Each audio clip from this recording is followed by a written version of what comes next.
Hello everybody, Brian Tulsa here. A short time ago, I drove my car about 3,000 miles across this great continent. I've seen it all from sea to shining sea. But have I driven enough in the United States to consider myself a driving expert? Yes, I think so. So I've got some things to say about driving in America.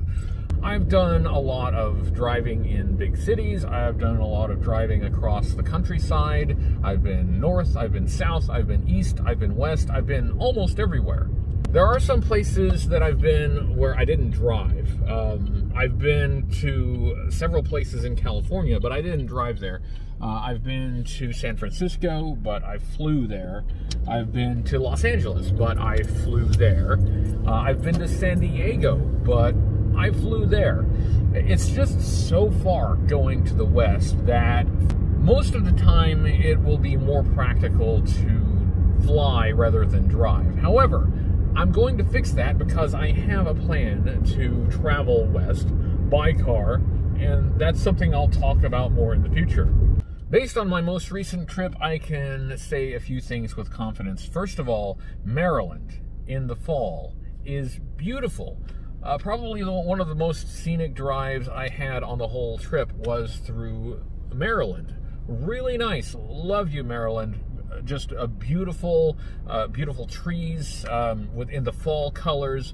Just gorgeous and a pleasant drive, too. I really have nothing to complain about as far as driving through Maryland.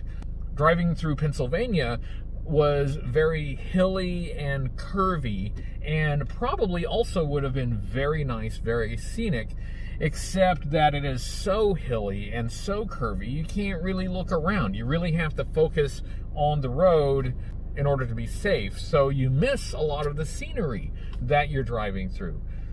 The award for the most windy and hilly roads that I've driven on does not go to Pennsylvania, though. That award goes to the Ozark Mountains in northeastern Arkansas. I've driven so many places that I've picked up on some characteristics of different regions. Drivers have different attitudes and personalities wherever you go. I will say that no matter where you drive in the United States, for the most part, drivers are safe and courteous. However, the ones who are not tend to stand out very much because they can be very unsafe and discourteous. I did some driving through New York City recently, and New York drivers have a reputation for being aggressive, but I'm not sure that reputation is necessarily earned. I'm not sure that's fair. Yeah, it was difficult to get around New York City in rush hour, but I don't think that's necessarily the fault of the drivers.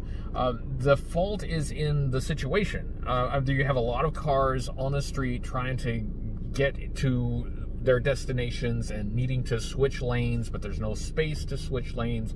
So you find yourself having to force your way in through traffic just to get where you're wanting to go. But that's the circumstances that the drivers are in that kind of forces them to drive that way.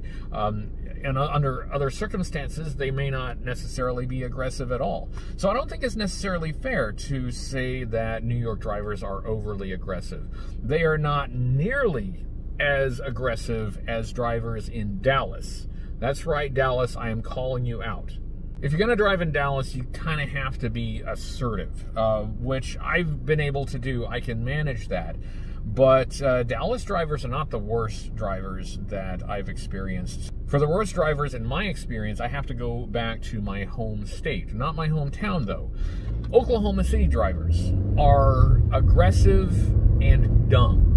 Like, you run into an aggressive driver in Dallas and they're just unnecessarily hostile, but at least for the most part you can see what they're doing, right? They cut you off, but they cut you off because they're trying to, get off the highway here and they're going to miss their exit.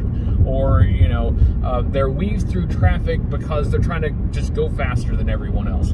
It's still not a good thing to do. It's not a smart way to drive, but at least you can see why they're doing it. But with Oklahoma City drivers, you have guys that'll like cut you off for no goddamn reason and then go right back over to the other lane. Like, why did you do that? You didn't get anywhere any faster. In fact, you had to slow down to cut me off. Why did you do that? And you see drivers weaving through traffic, but like they don't have any situational awareness. Like you see this car weaving through traffic, and you can see up ahead that in that lane over there, the traffic is congested. It's going to stop. If you jump over in that lane, you're gonna be stuck, which is why I'm not driving in that lane. But Mr. Aggressive Oklahoma City driver will jump in that lane and will get stuck. He's weaving through traffic to try to go faster than everybody else, but because he's not really paying attention to what's going on, he ends up going slower because he got in the lane that he should have seen was slow or stopped, and now he's stuck in that lane because the other drivers are not going to let him back over. I worked in Oklahoma City for a while, so I was driving in Oklahoma City every day, and I've driven to Oklahoma City for several other reasons since then, and I see that crap all the time. It's one thing to be aggressive, but Oklahoma City drivers are aggressive and dumb. But what about Tulsa drivers? Tulsa drivers also have their own quirks. The deal with Tulsa drivers is they're not necessarily aggressive, they just want to drive really fast. And the thing about traffic in Tulsa is that there's a lot less of it than you will find in most cities. So for the most part, you can drive really fast. You have like open lanes of traffic with hardly anyone there, so why shouldn't you just go as fast as you possibly can? And that's how everyone in Tulsa wants to drive. So if you're on the highway and you're in the left lane, the expectation is that you will drive as fast as your vehicle is capable of going. Forget about the speed limit, forget about, however fast you want to go. Whatever your vehicle's top speed is, that's what you're supposed to be going. However, even if you are driving your vehicle's top speed, you need to be prepared for some yahoo to come up behind you wanting to go faster.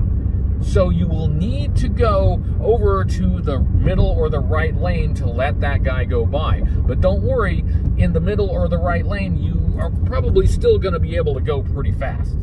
It's not a smart way to drive. In fact, it's a really dangerous way to drive. But that is what you have to expect driving in Tulsa. The traffic is much lighter, and for that reason, people just expect that they ought to be able to go much faster. And although they aren't especially aggressive, they will get irritated if you're in that left lane and you may be going 90, 95 miles an hour, but the guy behind you wants to go 115. So you are too slow and you are in the way. And that will not make people very happy. Tulsa drivers, that's really dangerous. You all should slow down. I know you won't, but you really should. My question to everyone watching this is, have you driven extensively in the United States? And what is your impression of drivers as you drive across this country? Also, how would you characterize the drivers in your city or town? Is there anything they do that's just kind of strange or stands out?